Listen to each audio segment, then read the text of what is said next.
Bienvenidos. En este video vamos a hablar sobre contactores. Vamos a tratar temas como su arquitectura, su conexión, materiales que se emplean en su fabricación, sobre todo en los contactos. Vamos también a tratar cuáles son los problemas que pueden solucionar los contactores en la industria. También vamos a tratar las normas que se emplean para representar la conexión y el funcionamiento de los contactores. También miraremos cómo se selecciona un contactor.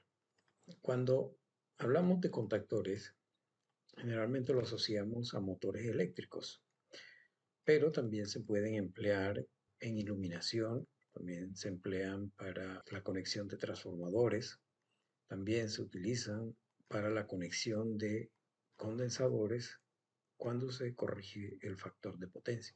Si nos centramos en los motores, los contactores pueden ayudar a mejorar la seguridad en la maniobra de motores, por ejemplo.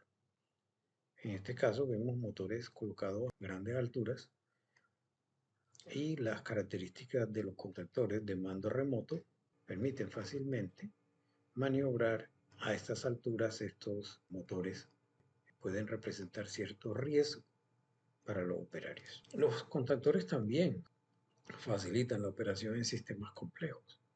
Si un sistema, si una industria tiene una densidad de máquinas muy alta por unidad de área, el mando remoto permite tener una visibilidad mayor del área alrededor de la máquina que se está operando. También facilita la integración con el entorno de automatización. Por ejemplo, un contactor puede ser energizado directamente por la salida de un PLC, ya que el PLC puede tener esas características, ser capaz de energizar la bobina de un contactor. También hace un papel importante a la hora de proteger un motor. Los contactores están diseñados para cerrar y abrir circuitos con altas intensidades de corriente. Bueno, además de la corriente nominal o plena carga del motor. Esto es lo que le da a los procesos en donde está instalado una alta confiabilidad. ¿Cuándo ocurren estas altas corrientes? Bueno, en el arranque y en el paro del motor. En el arranque es normal porque los motores de inducción, por ejemplo, en algunos casos, la corriente de arranque se eleva hasta 6, 7, 8 veces la corriente nominal. Pero el caso más crítico puede ocurrir cuando un motor se desconecta con el rotor bloqueado. En ese instante, el arco en los contactos de potencia del contactor es muy fuerte porque el alto voltaje en ellos, producto de la energía almacenada en forma de campo magnético en la bobina y su cambio de polaridad. ¿Se acuerdan cuando se dice que una bobina no acepta cambios bruscos de corriente? Bueno, ella puede tratar de mantener su corriente haciendo de fuente y para eso invierte su polaridad. Pero el resultado es una sumatoria de voltajes en el circuito, por lo tanto, se termina haciendo un arco bastante fuerte. En la industria existen muchos procesos que emplean contactores para la maniobra. Mencionaré algunos de ellos. Tenemos bomba centrífuga, los compresores para sistemas de refrigeración, tenemos procesamiento de la arcilla que utilizan extrusora, también el procesamiento de plástico que emplean el mismo tipo de máquina. También tenemos en la industria minera, por ejemplo, los molinos verticales. También se emplean motores con altas capacidades y también se necesitan emplear contactores. Intervienen en la economía a la hora de diseñar y montar plantas industriales. Aquí tenemos una lista de los motores que se pueden emplear a nivel industrial de la marca Siemens. En toda esta gama de motores se utilizan contactores, ya que el contactor viene a cumplir una función, además de interfase, entre el operario y la máquina. Acá tenemos una lista, por ejemplo, de motores y su consumo en amperios, en corriente. Motores de media potencia, de alta potencia, que llegan a consumir, por ejemplo, de 300 caballos, está consumiendo alrededor de 312 amperios por línea, ¿sí? Por fase, a 460 voltios, una corriente bastante alta, comparada, por ejemplo, con un ventilador que se utiliza en una casa que puede consumir 1 amperio. Entonces, un ventilador lo opera uno con un interruptor sencillo, mientras que esta corriente requiere una interfaz entre el operario y la máquina. Los contactores tienen unas categorías de servicio. Se dividen en dos grandes grupos, en corriente alterna y corriente directa. Aquí vemos una clasificación. Por ejemplo, el tipo AC1, cargas no inductivas o ligeramente inductivas. Los AC2, motores de anillos rozantes, se utilizan en el arranque y en el paro. AC3, motores de jaula de ardilla, arranque y desconexión durante el funcionamiento. AC4, un trabajo más pesado, motores de jaula de ardilla, arranque, frenado a contracorriente y marcha por impulso. También existe una categoría para iluminación, también para maniobra de transformadores y otra para maniobra de cargas capacitivas. Aquí tenemos un contactor para maniobra de cargas capacitivas. Estos contactores son empleados para conectar condensadores cuando se corrige el factor de potencia en una industria. Tienen unas características muy especiales, diferentes a las de los contactores convencionales para motores, ya que poseen un banco de resistencia para limitar la corriente a la hora de conectar estos condensadores.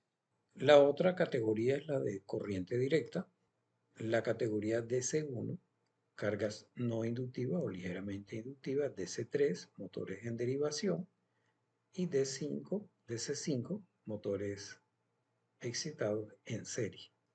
Ambas categorías trabajan con el arranque, frenado contracorriente, inversión, marcha por impulso y frenado resistivo. Ahora vamos a hablar de la arquitectura, que son los componentes y cómo funciona un contactor. Necesitamos entonces un núcleo ferromagnético. Alrededor de ese núcleo vamos a enrollar un conductor que va a ser la bobina de control. Esa bobina, cuando le apliquemos corriente eléctrica, pues va a crear un campo magnético. Si colocamos en medio de esa bobina una armadura, le colocamos también un resorte antagonista, entonces cuando apliquemos corriente se va a producir una fuerza que va a ser función de la densidad de campo magnético, de las dimensiones de la bobina y del material ferromagnético que estemos usando. Entonces, esta fuerza de atracción lo que hace es desplazar la armadura cada vez que se presente la corriente eléctrica. Ahora colocamos los contactos que van a estar unidos sólidamente a la armadura. Cuando apliquemos corriente, entonces los contactos se van a desplazar junto con la armadura. Esta sería la parte móvil de los contactos. Ahora vamos a colocar los fijos. Es decir, aquí en estos fijos es donde conectamos los conductores que van a alimentar al motor. En este caso, decimos que esto es un contacto normalmente abierto o un contacto de cierre. Lo que se busca es que cuando se energice la bobina del contactor, haya continuidad entre los dos terminales, uno que viene de la fuente y el otro que va al motor. Entonces, aquí lo que vamos a lograr es una circulación de corriente que va a permitir poner en funcionamiento al motor. Agregamos dos contactos más. Con esto tenemos tres contactos que son los contactos principales o de potencia. Se denominan así porque son los que van a manejar la corriente que va a consumir el motor. Aquí es donde pueden presentarse los arcos debido a las altas tensiones y esos arcos pueden llegar a soldar estos terminales. De ahí también la importancia del material con que se fabriquen esos contactos. Existen varios materiales, entre ellos la plata. Esa plata mejora su dureza y punto de fusión cuando con ella se hacen aleaciones. Puede ser de cobre, zinc, cadmio, manganeso. Estas aleaciones tienen alta conductividad, pero su resistencia es baja. Entonces se hacen aleaciones también con molibdeno y con tungsteno. Esto lo que le da es más resistencia a los contactos, agregándole también cantidades pequeñas de níquel, hierro, grafito. Cuando estoy hablando de resistencia me refiero a la resistencia mecánica, deformaciones, etc. Antes mencionábamos unas categorías de servicio de los contactores. Bueno, esas categorías están asociadas a los materiales con los cuales se fabriquen estos contactos. Acá tenemos una bobina real de un contactor y aquí tenemos los contactos. Ahora, ¿cómo conectamos esos contactos y esa bobina para que permitan el funcionamiento de un motor? Primero lo que vamos a necesitar son dispositivos de mando. En este caso son pulsadores no retenidos. Aquí tenemos un pulsador con un contacto de cierre. Este es el símbolo de acuerdo a la norma IEC y este es el símbolo de acuerdo a la norma NEMA. Esos dispositivos pues, pueden ser fabricados para diferentes tensiones, 24 voltios DC o AC, 110 voltios AC o 230 voltios AC.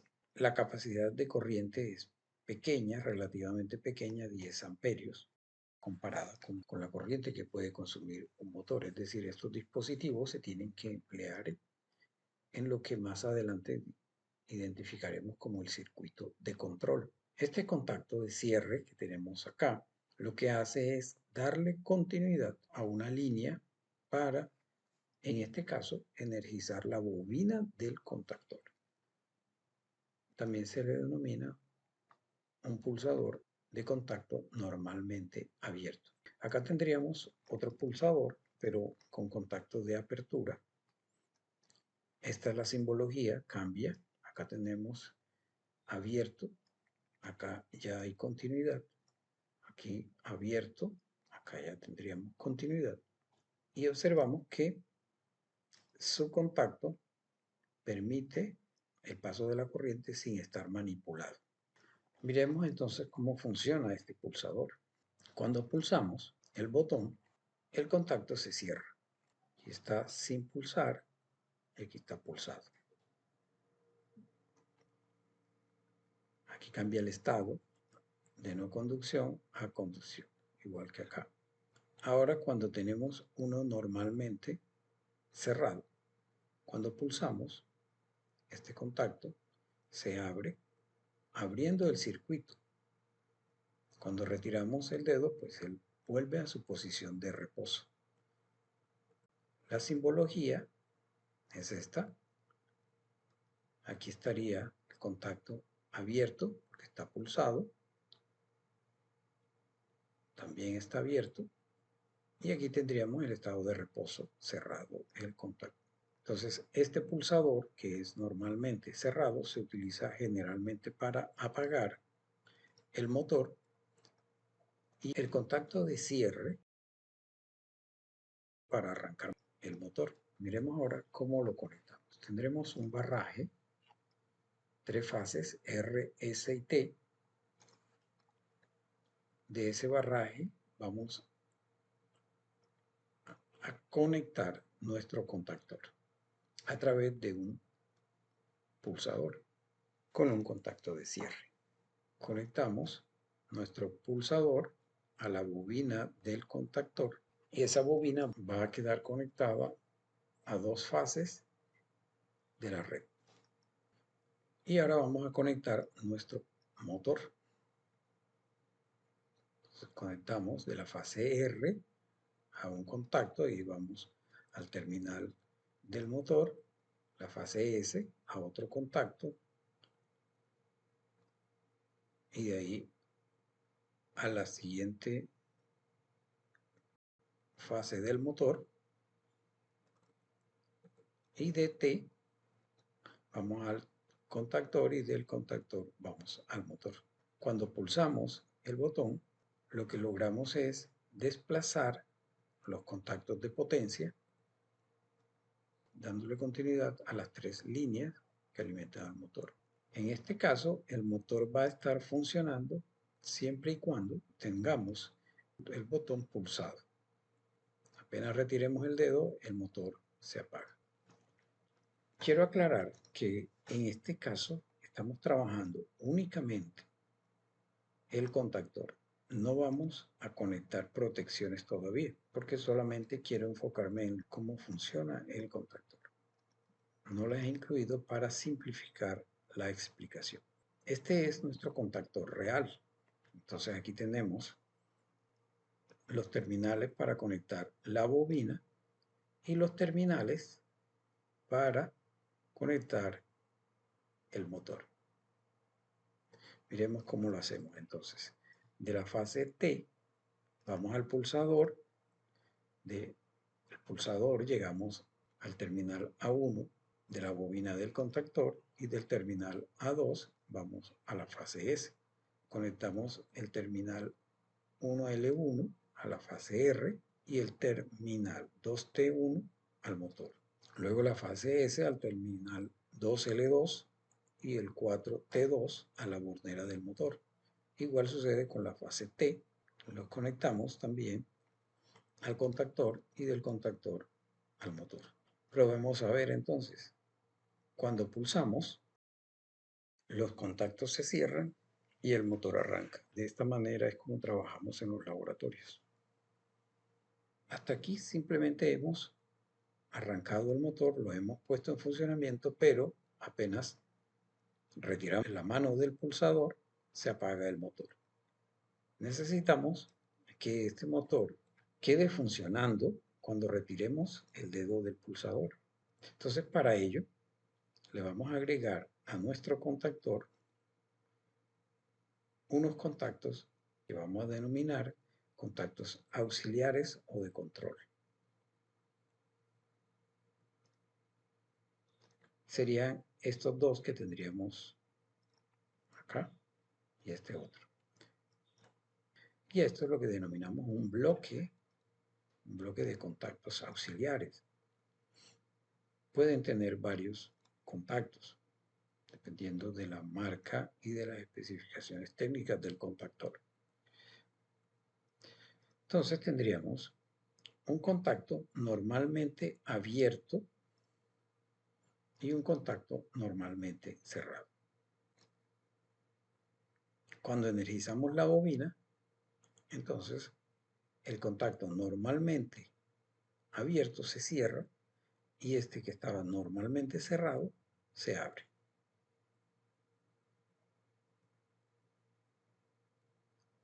Ahí está en reposo y aquí energizamos la bobina, desenergizamos y energizamos. Estos serían entonces los contactos auxiliares. Bueno, ¿cómo representamos esos contactos de acuerdo a las normas internacionales? Es importante conocer las normas, ya que son un lenguaje universal. Entonces tenemos dos, la IEC o la NEMA. Para la ISE, el símbolo de la bobina es este. Para la NEMA es este. Los contactos normalmente cerrados para la ISE se representan de esta forma y para la NEMA, para la norma NEMA, de esta manera. Los normalmente abiertos de esta forma y de esta otra forma para la NEMA. Bueno, vamos a ver ahora cómo es nuestro contactor con el bloque de contactos auxiliares. Aquí tendríamos nuestro bloque de contactos auxiliares. En este caso tenemos 1 y 2 contactos normalmente abiertos para control y 2 contactos normalmente cerrados también para control. Entonces, ¿cómo conectamos nuestro motor, nuestro bloque de contacto para que el motor funcione sin tener que dejar el dedo puesto en el pulsador de arranque? Entonces vamos a colocar el pulsador de paro. Este pulsador es un pulsador normalmente cerrado, de los que vimos anteriormente, o con un contacto de apertura.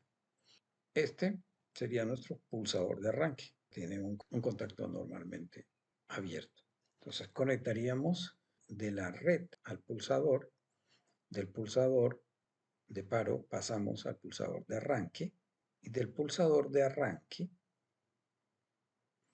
sacamos un conductor y lo llevamos al terminal 14, normalmente abierto. Del borne 13 normalmente abierto pasamos a la salida del pulsador de arranque.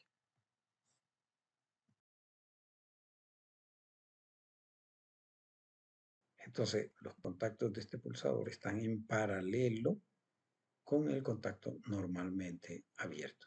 De este terminal del pulsador pasamos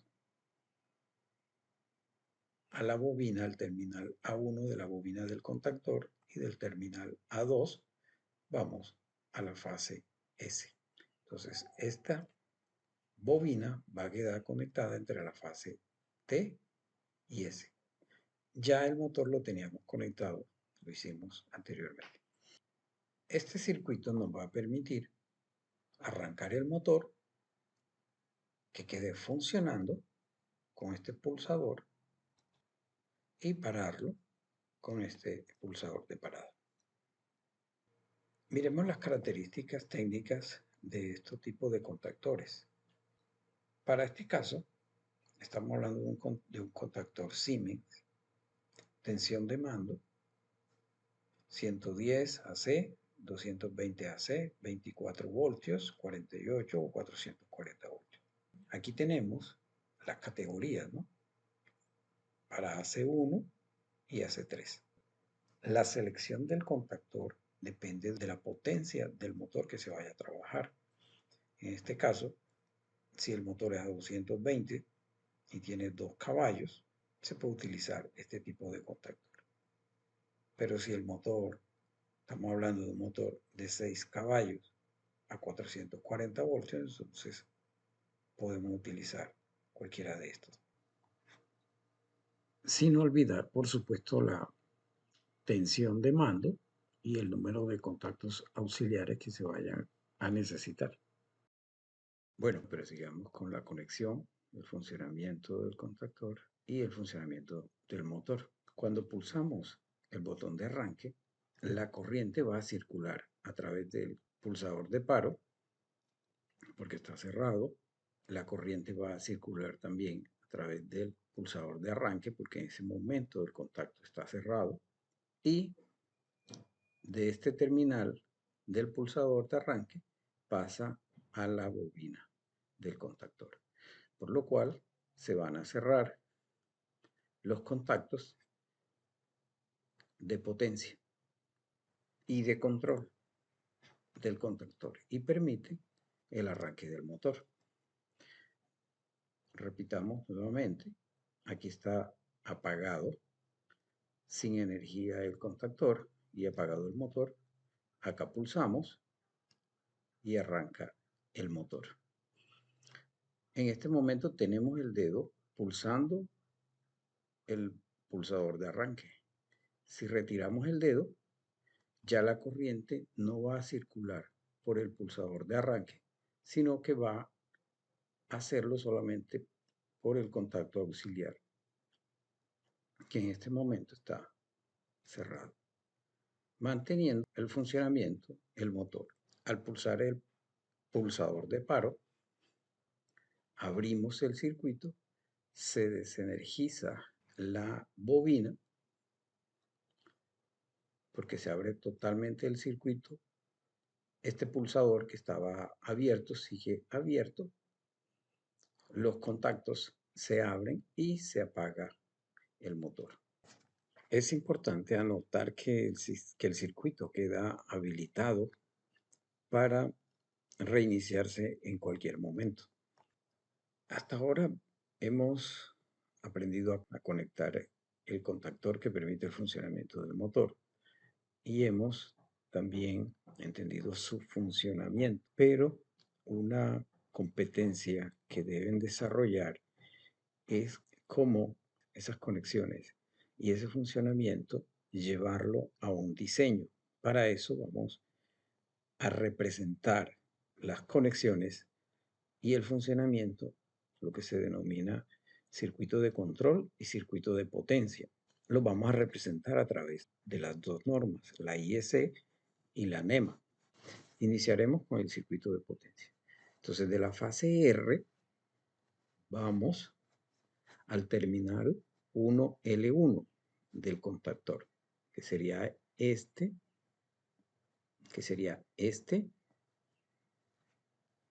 Aquí tendríamos de la fase R, vamos al terminal 1L1. Del terminal 2T1 pasamos al motor. Y aquí, del terminal 2T1, pasamos al motor. Igual con la fase S, 3L2, de S pasamos a 3L2 y de 4T2 al motor. Hacemos igualmente para la fase T. De la fase T pasamos al terminal 5L3. Del terminal 6T3 vamos al motor. Continuamos ahora con el circuito de control. Para ello entonces vamos a tener los dos pulsadores de paro y de arranque, ya con una nomenclatura en cada terminal. Acá tendremos la representación de la fase T y la fase S, y lo vamos a hacer primero de acuerdo a la norma IEC. Entonces, de la fase T vamos al pulsador de parada. Aquí, de la fase T al pulsador de parada, al terminal 2S1, del terminal 2S2 del pulsador de paro, vamos al terminal 1S1 del pulsador de arranque, acá, y acá lo tengo. Luego, del terminal 1S1 del pulsador de arranque, vamos al terminal 14 del bloque de contactos de control y lo conectamos acá en el circuito de control. 1S1, vamos al terminal 14. Y del terminal 13 vamos al terminal 1S2. Fíjense que este contacto del contactor quedó en paralelo con el pulsador de arranque. Y del terminal 1S2 del pulsador de arranque vamos al terminal A1 de la bobina del contactor y del terminal A2 de la bobina vamos a la fase S. Ahora vamos a analizar la dinámica de funcionamiento de este circuito. Entonces, pulsamos el botón de arranque, que está en verde. Cuando pulsamos el botón de arranque, se energiza la bobina del contactor. Al energizarse esa bobina, cierra el contacto auxiliar, el contacto de control, y también cierra los contactos principales acá en el circuito de potencia. Por lo tanto, el motor empieza su funcionamiento. Si retiramos el dedo del pulsador de arranque, observen acá, se abre, pero la corriente continúa circulando por este contacto. Eso sucede porque la corriente busca el camino de menor resistencia y apenas empieza a abrir este pulsador, la corriente tiende a irse toda por el contacto, que en ese momento está cerrado. Así, las líneas iluminadas corresponden a los conductores por donde está circulando la corriente eléctrica.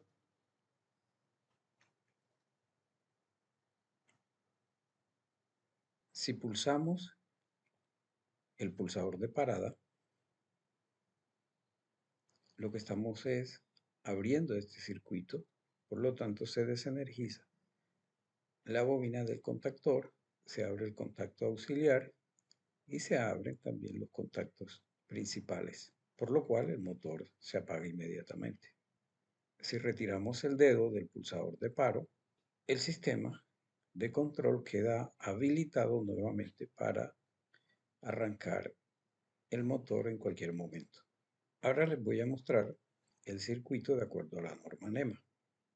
Tiene las mismas características, pulsadores, el símbolo del pulsador cambia un poco, el símbolo del contacto auxiliar cambia y los símbolos o el símbolo de los contactos principales se mantiene.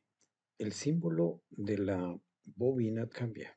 Acá es un círculo. La diferencia más grande es en la orientación, es decir, en la norma NEMA hacemos el diagrama horizontalmente, mientras que en la IS es vertical. La dinámica es la misma. Cuando se pulsa el botón de arranque, se energiza la bobina, se cierra el contacto auxiliar, también se cierra sus contactos principales y el motor arranca. Quien domina una norma, le es fácil la otra. Es necesario conocer ambas normas, ya que hasta en tu mismo país puedes encontrar regiones en donde se emplean la una o la otra. Ahora hablemos del diagrama temporal. En el diagrama temporal tenemos tres ejes: el eje del estado de actuación de los pulsadores, el eje de energización de la bobina del contactor y el eje del arranque del motor. Estos tres ejes están en función del tiempo. Aquí tendremos la actuación del pulsador de arranque. Cuando pulsamos el botón de arranque, el pulsador de arranque, la bobina del contactor se energiza, el motor arranca y cuando pulsamos el pulsador de paro, la bobina del contactor se desenergiza y el motor detiene su funcionamiento.